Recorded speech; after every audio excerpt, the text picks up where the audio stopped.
inocentes alcemos nuestro canto con viva emoción, y del mundo a la paz ostentemos nuestro invicto glorioso pendón.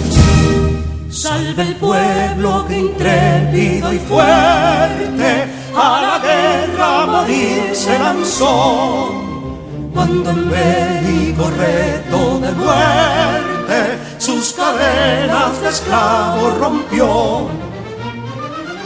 Amigos y amigas de Patria para Siempre y Patria para Todos. Hoy es Sábado Santo. Sobre un Sábado Santo de una Semana Santa es mucho lo que hay que hablar. Pero nosotros hoy nos vamos a referir solamente a algunas cosas que tienen que ver con un planteamiento que hicimos el lunes 30 de marzo. El lunes 30 de marzo fue el primer día de la Semana Santa, pero coincidió con la victoria que un grupo de dominicanos obtuvieron frente a las tropas de General Pierrot, que nos invadió, al igual que la de Charles Gerard, el 19 de marzo por Azua. Esta vez nos invadieron por Santiago. Cuando estábamos en la ofrenda floral que acostumbramos a hacer en honor a esos héroes, en la entrevista que nos hicieron, un periodista nos preguntó lo siguiente. Estaba pidiendo 10,000 pesos, y un Mercedes-Benz, entre otras cosas, para de impunidad. Mira, nosotros lo que pedimos es que el pueblo dominicano exija a los partidos políticos que se promulgue una ley en el Congreso que para esos casos se establezca la pena de muerte. Como vieron, le respondimos la pregunta y hablamos de un tema un tanto picante pero necesario y que tiene una gran explicación lógica en términos éticos, jurídicos, hasta religiosos si se quiere, porque hay un vínculo en la Constitución Dominicana con la Biblia que nos orienta a nosotros desde el punto de vista religioso, tanto a los católicos como a los cristianos no católicos. Tal como ustedes oyeron ahí, tocamos el tema de la pena de muerte. Bueno, a propósito de eso, varias personas nos llamaron identificándose con nosotros en torno a eso. Otros que están parcializados del lado de la corrupción, que la defienden, porque la mayoría del pueblo dominicano se ha determinado que más de un 85% está de acuerdo con la corrupción cuando le favorece, porque mucha gente no entiende el daño extraordinario del cáncer de la corrupción y la impunidad. Y un periodista de los que nos siguen siempre nos mandó la siguiente fotografía, con una foto mía y un escrito donde hablaba de la pena de muerte.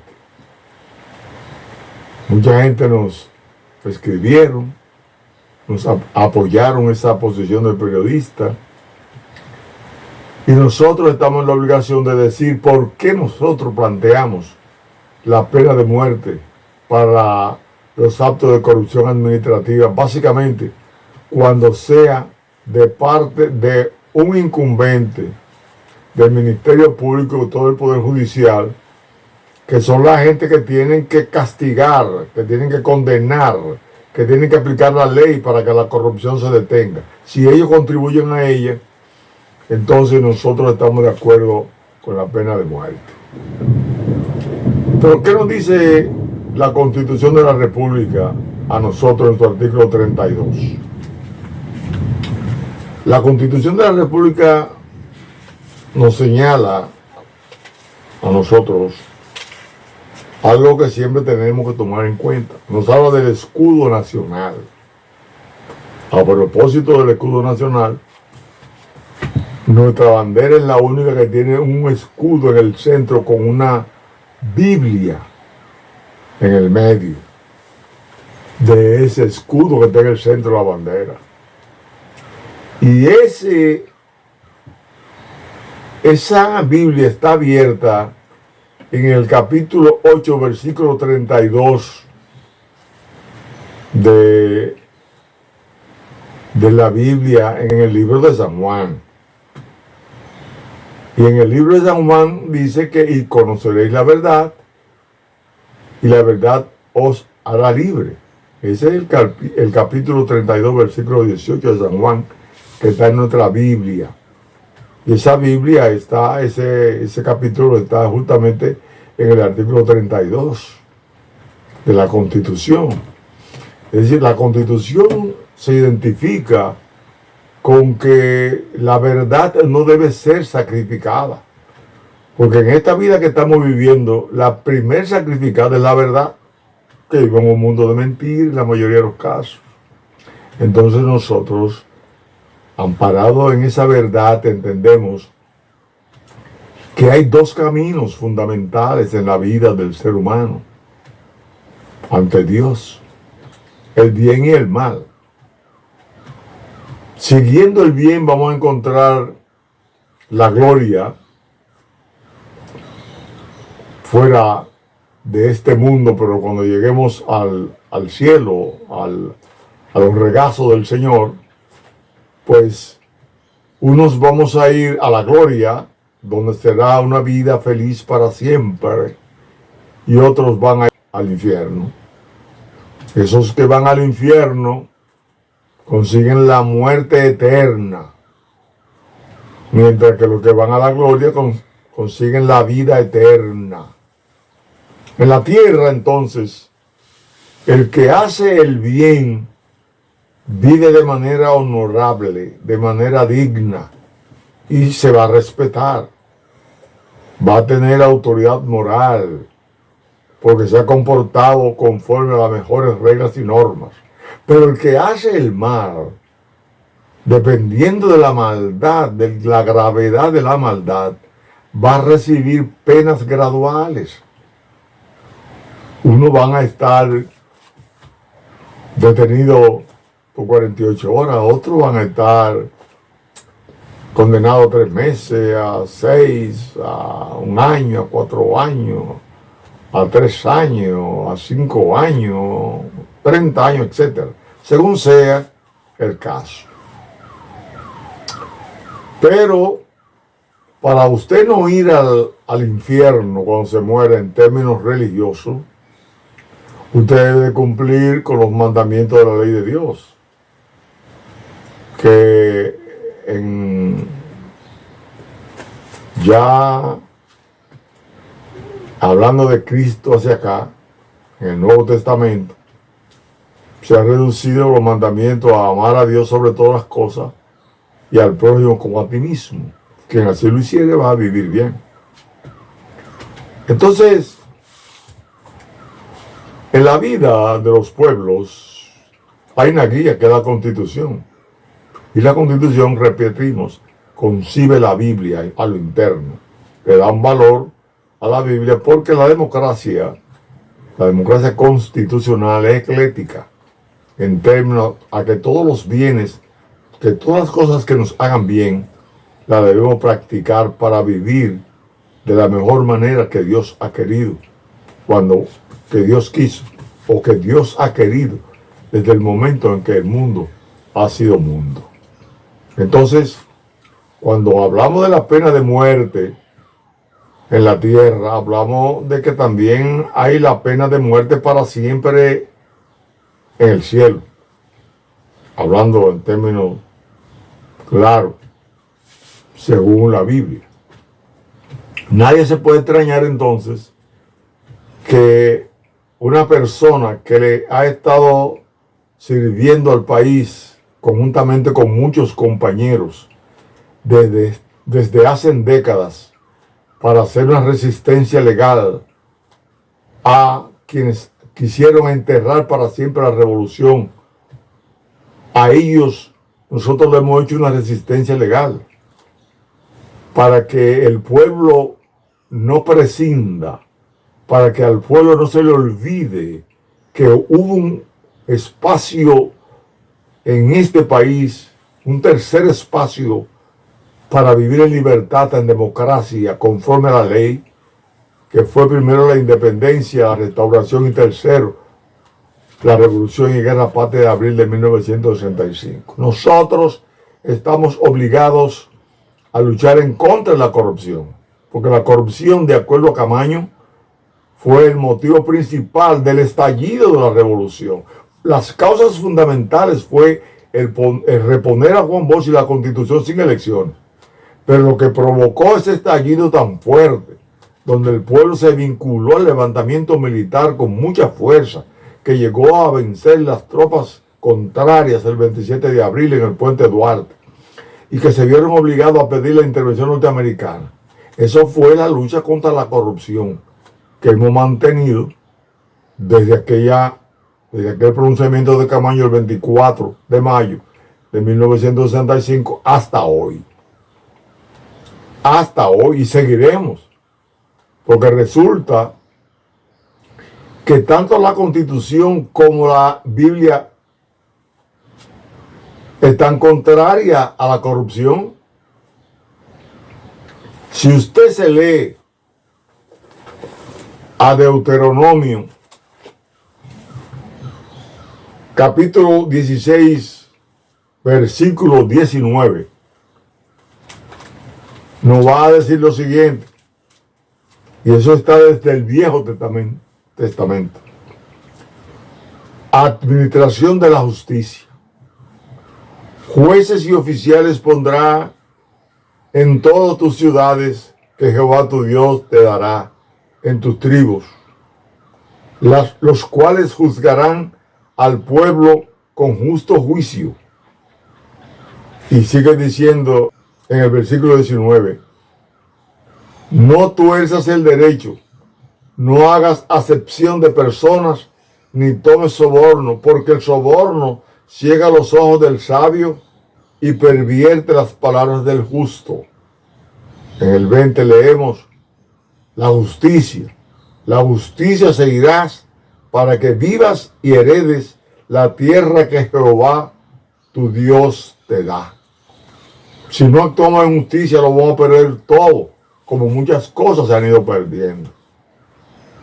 Pero para darle forma realmente a este capítulo de 16 de Deuteronomio, en sus versículos 18, 19 y 20, vamos a escuchar a Eclesiastés, capítulo 8, versículo 11. Por cuanto no se ejecuta luego sentencia sobre la mala obra, el corazón de los hijos de los hombres está en ellos dispuesto para hacer el mal.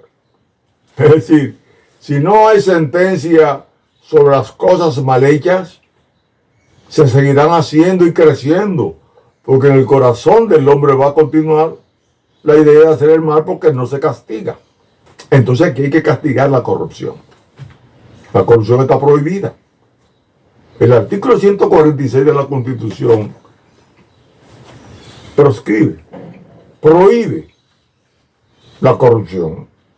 Y se lo vamos a leer completo, ese artículo, una parte de ese artículo, para que veamos esa coincidencia que hay entre Constitución y la Biblia.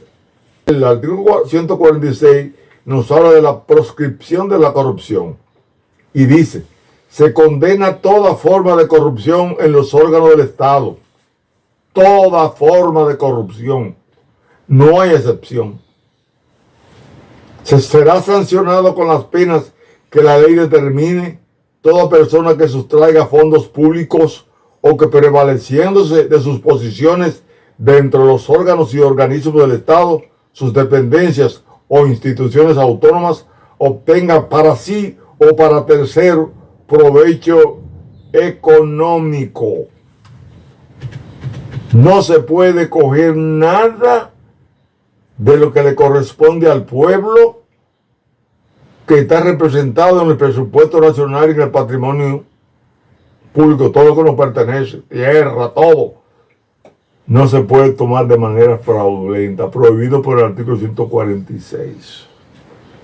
Las elecciones de los hombres que van a administrar el Estado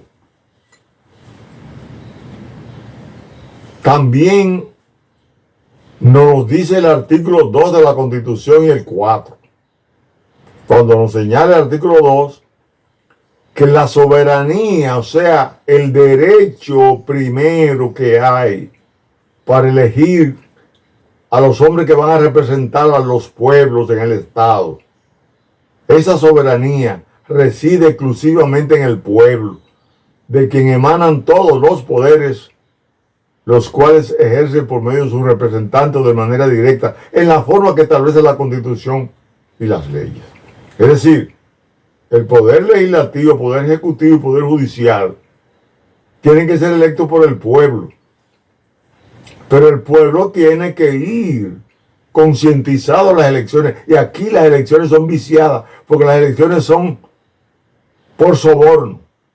Ya lo hemos dicho mucho, por picapollo, por ron, por porciones de droga. Hasta eso hemos llegado. Para elegir personas que no representen los intereses del pueblo, sino los intereses de los sectores que se han cebado a través de la corrupción. Entonces, si se elige conforme al artículo 2, podemos tener los hombres y mujeres que van a ir al Congreso, a la Cámara de Cuentas, o que van a ir como contralores, es decir, como auditores internos del gobierno, para determinar que no se han robado el dinero del pueblo. Entonces, para lograr eso hay que elegir buenos diputados y diputadas, senadores y senadores, para cumplir con el Deuteronomio de la Biblia, que no tuerzan el derecho ni acepten soborno, para que se ejecute luego sentencia contra la mala obra, que haga la cosa mal hecha, hay que condenarlo. ¿Y hasta cuándo hay que condenarlo? Bueno, a esos que que llevan a cabo actos criminales contra el pueblo, como es la corrupción, porque por ella se muere mucha gente y se frustran muchas familias y mucha parte de la sociedad, porque los representantes son contrarios a la ley, contrarios al artículo 16 de la Constitución, que establece en su numeral 3 que la esencia de un político y de un partido es servir al interés nacional y al bienestar colectivo y el desarrollo integral de toda la sociedad dominicana. Eso es así. Entonces hay que tomar en cuenta eso que dice la Constitución y eso que dice la Biblia. En cuanto a eso hay que enseñar. Y se debe enseñar tanto en las escuelas como en los templos, cristianos o católicos o de cualquier religión. Porque ningún predicador, ningún pastor, ni ningún sacerdote puede encubrir la maldad que le están haciendo a sus feligreses.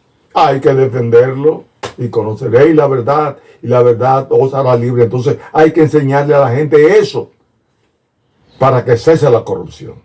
Entonces al gobierno de la República Dominicana, nosotros lo hemos venido pidiendo hace mucho, hasta que este gobierno ha entendido que se debe dar la moral y cívica en las escuelas y que se debe introducir el estudio de la Constitución. Ya el presidente también ha ido a las escuelas a eso, pero no basta con que el presidente vaya, porque se va y siguen igual. Motiva y vuela esa motivación. Hay que crear un mecanismo para que pueda llegar hasta el seno del pueblo la educación de la ética y la moral y cívica y la Constitución, que está en la estructura escolar.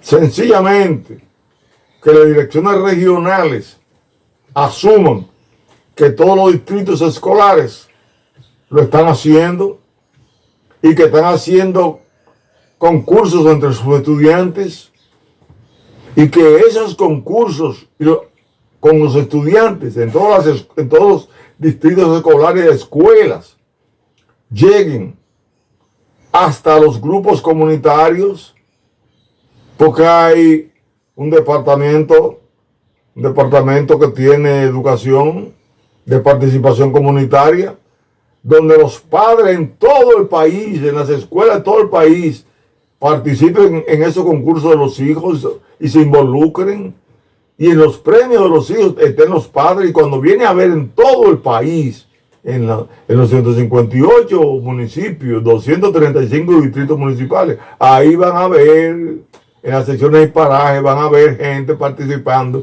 y cuando viene a ver, de las escuelas van a salir los hombres y mujeres jóvenes que van a hacer la transformación que quisieron los jóvenes de la Trinitaria, que quisieron los jóvenes de la Restauración, y que quisieron los jóvenes y los demás hombres y mujeres amantes de la libertad y el orden, como hizo la Revolución Constitucionalista.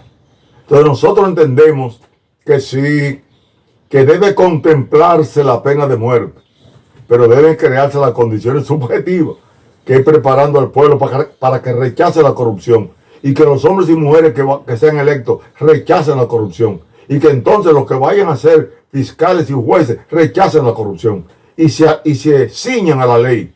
Y esa ley, si dice que hay que fusilar o sentar en una silla eléctrica o donde quiera, que se haga después de haberse llevado a cabo una campaña que prepare subjetivamente al pueblo para elegir un Congreso que sea capaz entonces de poder emitir una ley que pueda promulgar el presidente para castigar con la pena máxima al que cometa un crimen de corrupción e impunidad.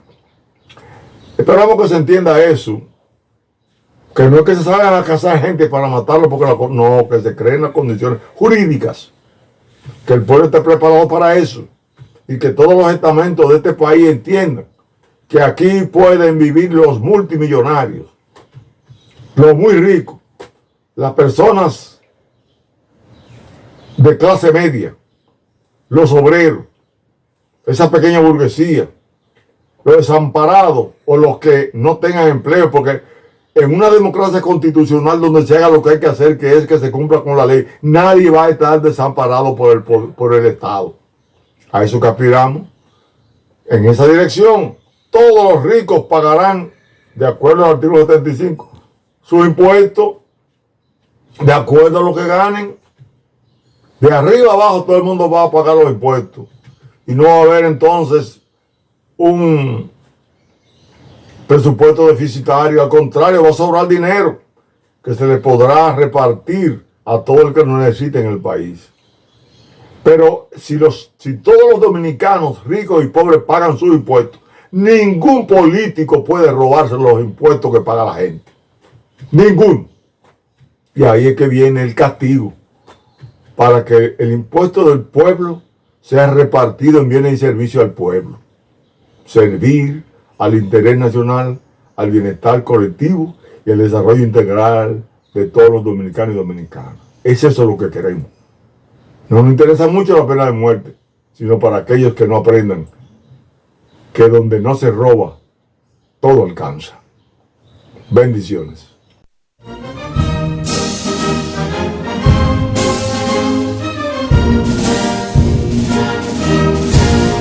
Quisqueyanos valientes alcemos nuestro canto.